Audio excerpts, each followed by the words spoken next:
here in Mumbai for third consecutive day. I'm standing here at the Hind Mata Utsav, and you can already see that it is very difficult to make out which is the road, which is the footpath, whether there are any manholes here, how many of them are closed, and how many of them are actually functioning. There are actually പറയണ കേട്ടില്ലേ മഴയാണെന്ന്. കേരളത്തിൽ മാത്രമാണ് ഇത്രയും മഴയും വെള്ളപ്പൊക്കമുള്ളൂ എന്ന് വിചാരിച്ച ഞാനാണ് മണ്ടിയെന്ന് എനിക്ക് തോന്നുന്നു. ഇവിടെയും നല്ല മഴയും വെള്ളപ്പൊക്കെയാണ് ഗൈസ്. കണ്ടോ എൻ്റെ കോലം കണ്ടോ? ഒരാഴ്ചയായിട്ട് പനി പിടിച്ചിരിക്കുകയാണ്. എൻ്റെ സൗണ്ട് കേൾക്കുമ്പോൾ നിങ്ങൾക്ക് മനസ്സിലാവുന്നുണ്ടാവും. അപ്പോൾ എനിക്ക് വായിക്കുന്ന രുചിയില്ലാത്തതും കേരള ഹോട്ടലിൽ തപ്പി ഞാൻ സൊമാറ്റോന്ന് ഓർഡർ ചെയ്തതാണ്. പുറത്തിരിക്കുന്ന കക്ഷിയുണ്ടോ? നമ്മളെപ്പോലെ തന്നെ ഈ മൃഗങ്ങൾക്കും തണുപ്പും ഈ കാലാവസ്ഥയൊന്നും മറ്റുണ്ടാവില്ല. ഞങ്ങളവിടെ ബാൽക്കണിയിൽ വന്നൊരു സ്ഥലത്ത് ഇരിക്കുകയാണ് കേട്ടോ. ഞാൻ പിന്നെ ശല്യം ചെയ്യാനൊന്നും പോയില്ല. ഇതൊരു ചാട്ടാണ്. എനിക്ക് പനിയൊക്കെ പിടിച്ചിരിക്കുന്നതാണ്. കുറച്ച് ബ്ലഡൊക്കെ വയ്ക്കാൻ വേണ്ടി എൻ്റെ ഒരു റൂംമേറ്റ് തന്നതാണ്. ആളൊരു മറാഠി ആണെങ്കിലും പുള്ളിക്കാരത്തിക്ക് ഭയങ്കര സ്നേഹമായിട്ട് ഇതുപോലെ ഇടയ്ക്കിടയ്ക്ക് എനിക്ക് ഓരോന്നൊക്കെ സാധനങ്ങളൊക്കെ കഴിക്കാനായിട്ട് കൊണ്ടുതരും.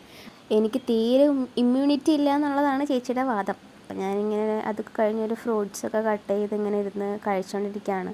ഇവിടെ ഫുൾ വെള്ളമൊക്കെ കയറിയ കാരണം വർക്ക് ഫ്രം ഹോം ആണ്. ഞാൻ ഓൾറെഡി ലീവൊക്കെ എടുക്കാമെന്ന് പ്ലാനൊക്കെ ചെയ്തിരുന്നതാണ്. കാരണം തീരെ വയ്യ, റെസ്റ്റ് എടുക്കണം. ഓൾറെഡി പനിയുടെ കൂടെ വേറൊരു ശത്രുവായ പീരീഡ്സും കൂടെ വന്ന് ഇരിക്കുകയായിരുന്നു. പിന്നെ കുറച്ച് നേരം ഇരുന്ന് വർക്ക് ചെയ്തു. പിന്നെ കുറച്ച് നേരം കടന്നായി വർക്ക്. ഇരുന്നിരുന്ന് മതിയായി. ഉച്ചയായി കഴിഞ്ഞപ്പോൾ ഇതാ ചോറ് ഓർഡർ ചെയ്തു. മീൽസ് ഞാൻ കേരള ഹോട്ടലിൽ കണ്ടുപിടിച്ച് മീൽസ് ഓർഡർ ചെയ്തു. സത്യം പറഞ്ഞാൽ ഇത് കണ്ടു കഴിഞ്ഞപ്പോൾ എൻ്റെ വീട് ശരിക്കും മിസ് ചെയ്തു. എത്ര മാറി നിന്നാലും നമ്മുടെ നാട്ടിലെ ഫുഡൊക്കെ നമ്മൾ ഭയങ്കരമായിട്ട് മിസ് ചെയ്യും. പിന്നെ ഒരു ചായയൊക്കെ കുടിച്ച് അങ്ങനെ ഇരുന്നു. അപ്പോൾ വീഡിയോ ഇഷ്ടപ്പെട്ടാൽ സപ്പോർട്ട് ചെയ്യാൻ മറക്കല്ലേ.